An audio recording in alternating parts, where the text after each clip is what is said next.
Welcome back to how to build an F-14 Tomcat. So it's now Monday afternoon, about 3 o'clock. Yesterday I guess the last video was joining that nose cone, those two mold halves. Haven't done anything other than I came out here a couple hours afterwards and I trimmed the tape on the nose cone half so it was flush with everything else. And then I just took some 80 grit paper and just went around the edge and sanded it down so it's nice and flush with the flange. So the nose cone is basically ready to split apart. This exhaust nozzle is ready to split apart. Before we do that though, I need to pull this pill ply out. And on top of this, I also need to make the template for the the mounting plate and everything. I've got some what looks to be about 3/32 light ply. I'm going to use that for now just to not have to deal with laminating balsa sheets together and fiberglass onto those. But what I'm going to do is I'm going to just draw the outline shape of it and put little indexing marks on the ply at first, and then what I'll do is I'll draw out my whole little structure inside here that'll support the tailpipe from the turbine or the thrust tube if it's going to be EDF. And I'll actually have enough material around the central hole to where you can adjust it for different tailpipe sizes. For instance, if somebody decides to put like two P180s or P200s with just a ton of thrust in the airplane, they'll be able to do that. So I just pulled the pill ply out. Nice surface in there. There's a couple of spots that are a little dry of resin that I'm not even going to try and show you guys just because it's so difficult. Pretty much where it was dry of resin's where the pill ply overlapped. But otherwise it looks pretty good.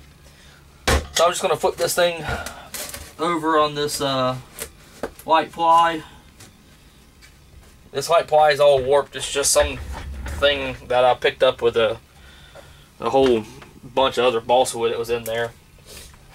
But like I said, that's not going to be. It's just once I get the whole structure, I'm just going to use it to scan, and then I'm going to import it into CAD. That way, it can actually be cut out of some fiberglass and balsa laminate structure. So it'll be stronger than light ply and lighter than it as well. So I'm just going to take a Sharpie and go around the inside of it to draw my circle. That's what I wanted.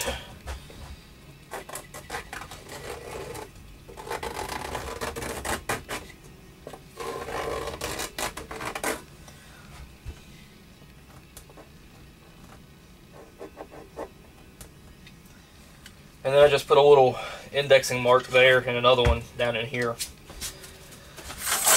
So I'll go put this away for now.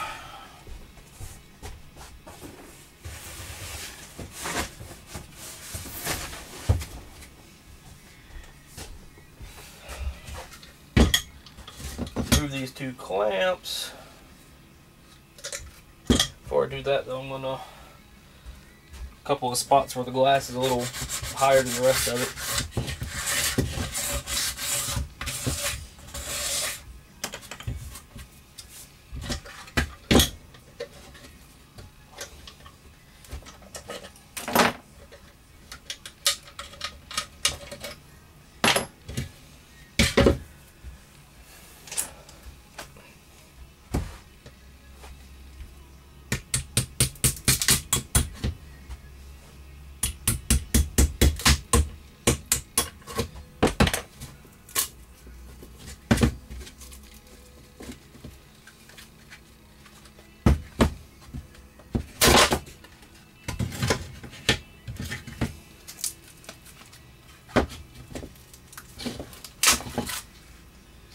There we go. There's the first part.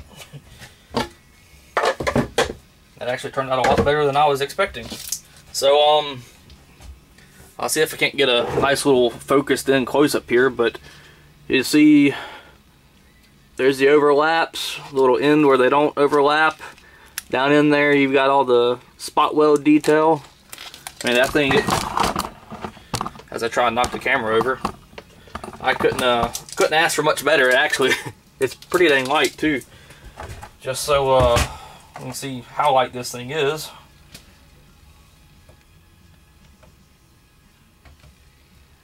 Quit rolling. There we go. 121 grams, which is 4 ounces. Not too bad for just the fiberglass mold itself. So there's one. I'll try and get another one laid up today, but so far so good there. And now I get to do the same thing for the nose cone here.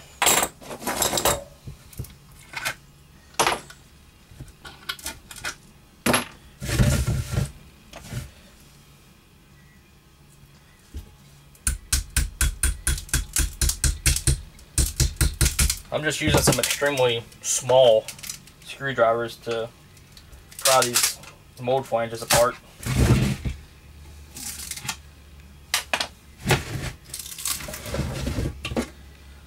There's half of one.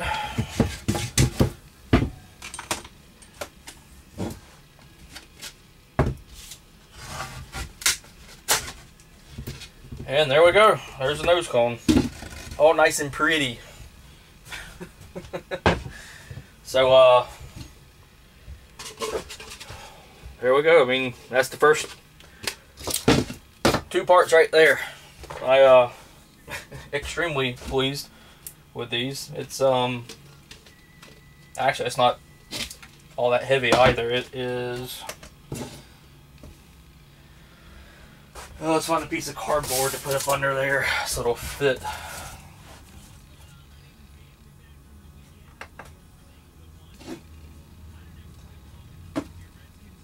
It is 150 grams or 5.25 ounces. And there will be nothing inside of this for structure wise, so that's basically a complete usable part.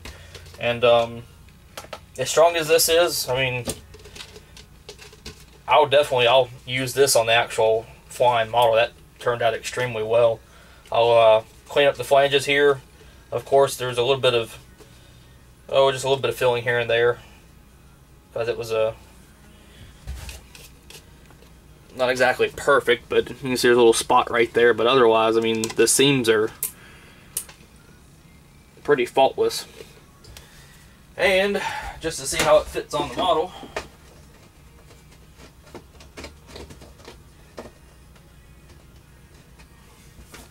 get you guys to spin around over there.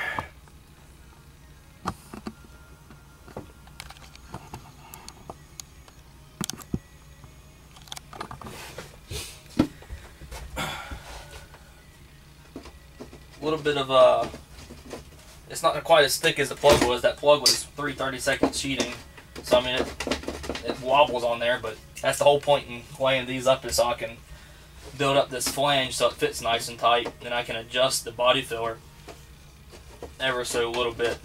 But basically, first part, it fits on the plug fairly well. Again, I'll adjust that body filler so it fits perfect, and clean up the seams, and there we go. Couldn't ask for much more. Extremely light, lighter than I was hoping and expecting, but otherwise we're getting on a roll to getting these things done. And I guess while I got you on here, I can show you what else I did a little bit last night after that last video.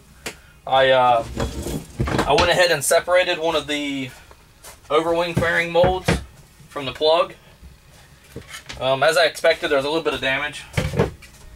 Nothing serious, but we had a few casualties.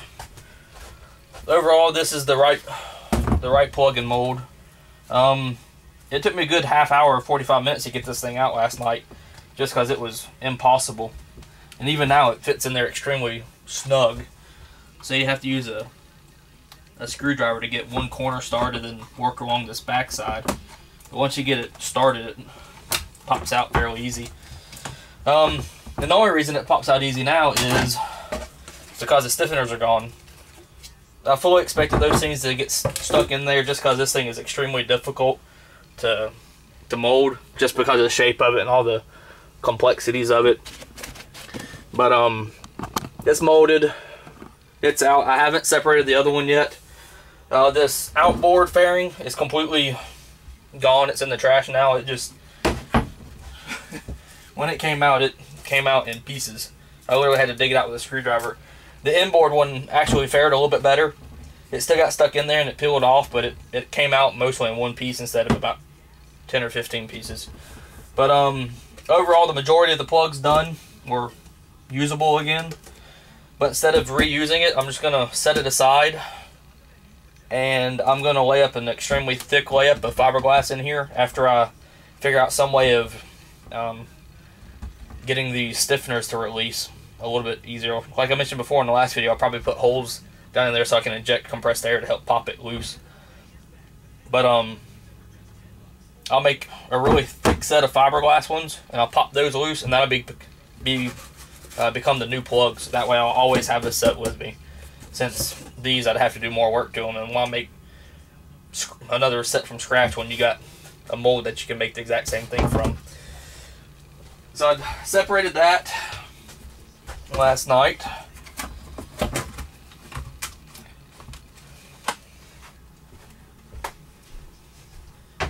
And if it comes down to worst case scenario, I can always take that thing, make a set of stiffeners out of it, pop them loose, fill that whole thing in with either clay or that toolmaker's wax, like I believe 757 driver uses, and then I don't have to worry about that releasing issue anymore. And then from the overwing fairing stiffeners from that mold, I can make another set of actually silicone molds that I can just pour casting resin down in there and then pop them out of that. Make life a whole lot easier, and I have a feeling that's what I'm going to end up having to do. So I did all that. I mentioned the ventral fin. I showed y'all the finished mold from that, but I didn't show y'all the finished scenario. This was kind of my test piece for all the NACA ducts on the fuselage. I was hoping that if this molded extremely well, the rest of the fuselage would. If it didn't, I was going to have issues. The reason why this is my test piece is because the NACA duct is about 3 times thicker or deeper on this part than the rest of the airframe. So if it had any issues releasing, I was going to have big problems with the rest of the fuselage. I can say it was a little difficult, but otherwise, it's not too bad. It pulls out easier that time than the first time. But you can see the ventral fin's basically still in one piece. The plate pulled free here around the edges. But the more important part is the mold. It's actually turned out really well with that ventral fin. So that mold's done and now usable. And I haven't even touched the vertical fin mold here as y'all watched me finish up the last time.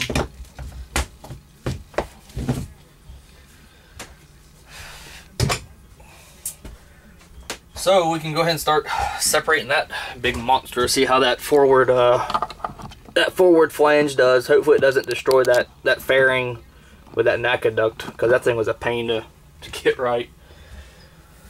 Just a couple screwdrivers and a hammer.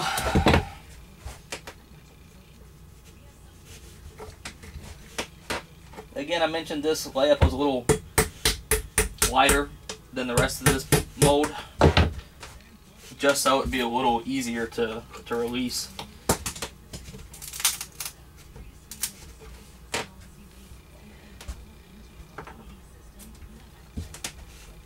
At least that was the plan.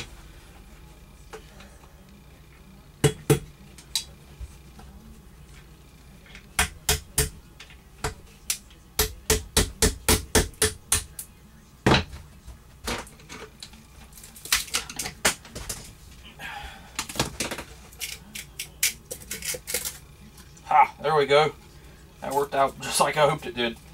Just flexible enough to allow these front 2 locating dowels to come out and not destroy the plug. That actually turned out really well. So bring you guys a little close-up look here. If it's not too close. There's the NACA duct, as if you're able to see it from the backside. So now that that's done, and I know this is going to release and pull out fairly well, I'm going to put it back on, and I'm going to finish trimming this mold up. And otherwise,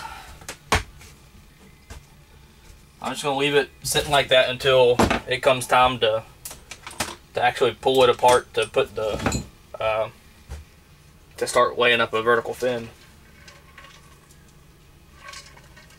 So that's where we are. Everything turned out extremely well, better than I could have hoped for the first time pulling parts out of these things.